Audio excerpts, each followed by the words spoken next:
नमस्कार दोस्तों, मैं राजकुमार मौर्य प्रखर इंडिया यूट्यूब मंच पे आपका स्वागत है। बहुत बड़ी खबर आ चुकी है उत्तर प्रदेश की राजनीति से, योगी जी को लेकर और अखिलेश यादव जी को लेकर। 2024 में लोकसभा का चुनाव हुआ। भारतीय जनता पार्टी दावा कर रही थी कि उत्तर प्रदेश में 80 की 80 सीट जीतेंगे, लेकिन भाजपा 80 की 80 नहीं जीत पाई। हालांकि पॉलिटिकल पार्टी दावा करती है, लेकिन उसको आशा ही नहीं पूर्ण विश्वास था कि उत्तर प्रदेश में 60-70 तो पक्के तौर पर जीत लेंगे। अंदर से ऊपर 80 कह रहे थे, अंदर से विश्वास था 60-70-75 सीट तो आराम से जीत लेंगे। भारतीय जनता पार्टी को उत्तर प्रदेश में केवल कितनी सीटें मिली? 34। उनके सहयोगियों को मिलाकर के 37, इंडिया गठबंधन को 43। लेकिन उत्तर प्रदेश के 10 ऐसे विधायक थे जो सांसद बन गए। 9 विधायक ऐसे थे जो सांसद बन गए। इरफान सोलंकी की सदस्यता गई तो 10 सीटों पर उपचुनाव होना था। केवल 9 सीटों पर उपचुनाव हुआ, मिल्कीपुर में उपचुनाव नहीं हुआ। जब 9 सीटों पर उपचुनाव हुआ तो भारतीय जनता पार्टी ने 7 सीट जीती और समाजवादी पार्टी को केवल 2 सीट मिली।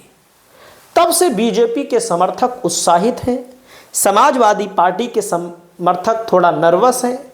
हालांकि सब यह जानते हैं कि जिस पार्टी की सरकार होती है उसी पार्टी का उपचुनाव होता है। और आपने ये भी देखा मीरापुर में, कुंदरकी में या अन्य विधानसभा सीटों पर क्या हुआ, ज्यादा कुछ कहना नहीं है। अब यहां से उत्तर प्रदेश की राजनीति से बड़ी खबर आ रही है। समाजवादी पार्टी को लेकर बहुत बड़ा चैलेंज मिल रहा है।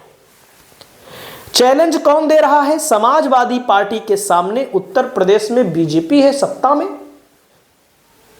चैलेंज कहां से मिल रहा है? चैलेंज मिल रहा है कुंदरकी विधानसभा सीट को लेकर के। कुंदरकी में सपा ने हाजी रिजवान को चुनाव लड़ाया था और ठाकुर रामवीर सिंह को भाजपा ने लड़ाया था, रफत उल्ला को बसपा ने लड़ाया था और चांद बाबू को आजाद समाज पार्टी ने लड़ाया था। हाजी वारिस लड़े थे ओवैसी जी की पार्टी से। अब यहां पर जो भारतीय जनता पार्टी चुनाव जीती है, उपचुनाव में भाजपा जीती है। उपचुनाव क्यों हुआ? क्योंकि शफीकुर रहमान बर्क के पोते हैं जियाउर रहमान बर्क। वे विधायक थे, सांसद बने थे, तो सीट खाली हो गई। अखिलेश यादव ने टिकट दिया लोकसभा का। इनके दादाजी की मृत्यु हो गई थी। जब इनके दादाजी को टिकट सपा ने दिया था तब भी एक बातें उठ रही थी, जो कि कहा जा रहा था कि इतने बुजुर्ग को सपा ने टिकट क्यों दिया। अब रामवीर सिंह ठाकुर है, टैगोर लिखा है इसमें। उपचुनाव में समाजवादी पार्टी को 1,44,791 वोटों से रामवीर सिंह ने चुनाव हरा दिया। समाजवादी पार्टी को मिला मोहम्मद रिजवान को केवल 25,580 वोट और आजाद समाज पार्टी के चांद बाबू को 14,000 वोट मिला। इस हार को समाजवादी पार्टी पचा नहीं सकती। जिस प्रकार भारतीय जनता पार्टी अयोध्या की हार को, फैजाबाद की हार को नहीं पचा पा रही है, उसी प्रकार से समाजवादी पार्टी इस हार को नहीं पचा सकती। अब यहां पर देखो, जो भारतीय जनता पार्टी 1,44,791 वोटों से जीत गई, किसी को कोई आइडिया नहीं था। इसके पहले जब चुनाव हुआ था 2022 में, 43,000 वोटों से समाजवादी पार्टी का कैंडिडेट चुनाव जीता। देख सकते हैं, जो 1,25,000 2022 में वोट पाए थे, 43,162 वोटों के अंतर से चुनाव जीते थे। उतना भी वोट समाजवादी पार्टी के कैंडिडेट को नहीं मिला, उसका आधा मिला। भाजपा का बहुत अच्छा प्रदर्शन था, 82,630।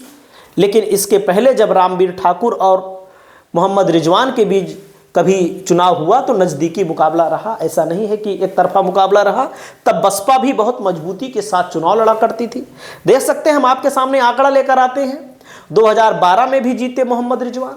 2024 के लोकसभा के चुनाव में समाजवादी पार्टी के कैंडिडेट सिर्फ कुंदरकी विधानसभा में 50,000 प्लस वोटों से लोकसभा में लीड पर थे।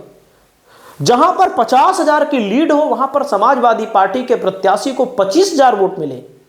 शर्म की बात है, जाहिर सी बात। लेकिन इस मामले को लेकर लगातार समाजवादी पार्टी उठा रही है।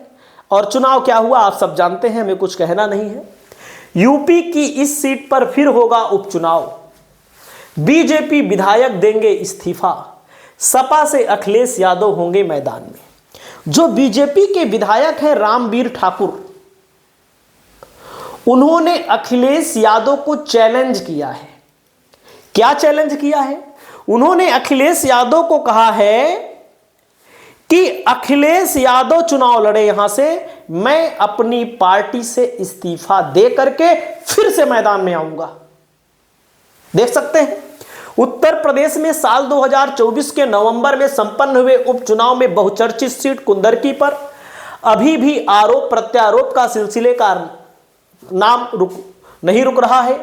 एक दिन पहले जहां भारतीय जनता पार्टी के विधायक रामवीर सिंह ने कुंदरकी सीट पर समाजवादी पार्टी के राष्ट्रीय अध्यक्ष अखिलेश यादव को चुनाव लड़ने का चैलेंज दिया।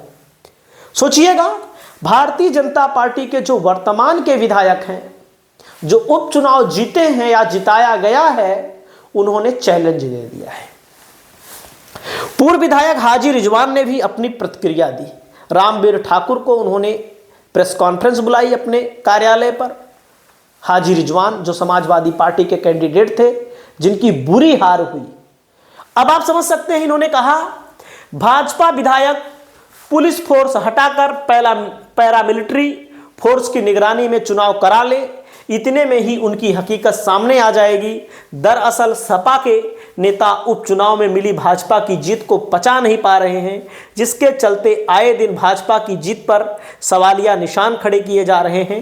कुंदरकी में भी सपा के पूर्व विधायक, सपा के प्रत्याशी रहे हाजी रिजवान ने भाजपा विधायक रामवीर ठाकुर को खुली चेतावनी दे दी है। सपा नेता ने चेतावनी क्या दी है? सपा प्रत्याशी हाजी मोहम्मद रिजवान ने कहा है, सपा मुखिया तो दूर की बात है, उनसे ही चुनाव लड़कर दिखा दें, दूध का दूध और पानी का पानी हो जाएगा। पूर्व विधायक हाजी रिजवान का यह कहना है कि भाजपा विधायक खुद हकीकत जानते हैं कि वे कैसे चुनाव जीते हैं।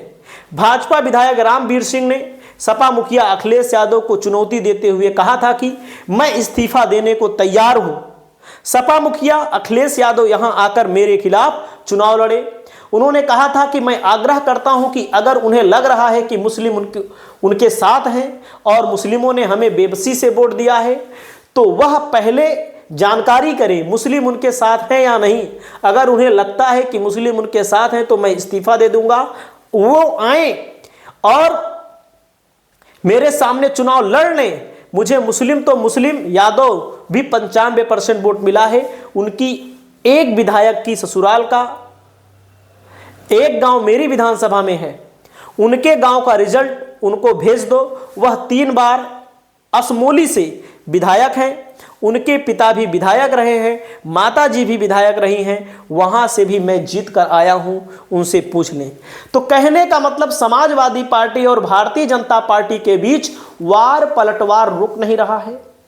यहां पर चैलेंज किया गया है अखिलेश यादव आए चुनाव लड़े, मैं इस्तीफा दूंगा, अखिलेश यादव के खिलाफ फिर से चुनाव लड़ूंगा। तो क्या आपको लगता है कि अखिलेश यादव चैलेंज स्वीकार करेंगे? क्या आपको लगता है कि समाजवादी पार्टी चैलेंज स्वीकार करेगी? और क्या आपको लगता है कि वाकई में कह रहे हैं कि इस्तीफा दे देंगे, कि वैसे ही सिर्फ मीडिया में बने रहने के लिए कह रहे हैं? आप लोग कमेंट करके बताइए। चैनल पर पहली बार आए हैं तो चैनल को सब्सक्राइब करिए। नमस्कार।